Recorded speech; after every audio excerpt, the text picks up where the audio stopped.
এই আমাদের প্রকৃতি সুন্দরবনের আবহাওয়া বর্ষার।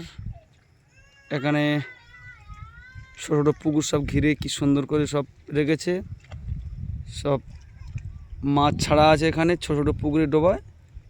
দেখতে পাচ্ছেন এই আমাদের সুন্দরবনের মানচিত্র, একদম সুন্দরবন পাওয়ারপুর জি প্লট দেখছেন সব।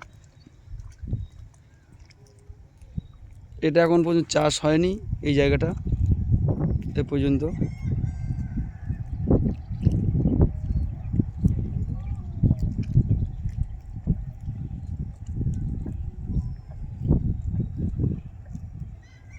প্রাকৃতিক সামাজিক আপনাদের সামনে তুলে ধরলাম। আমাদের সুন্দর লাগছে এখানে, আপনারা দেখুন এই জায়গাগুলো।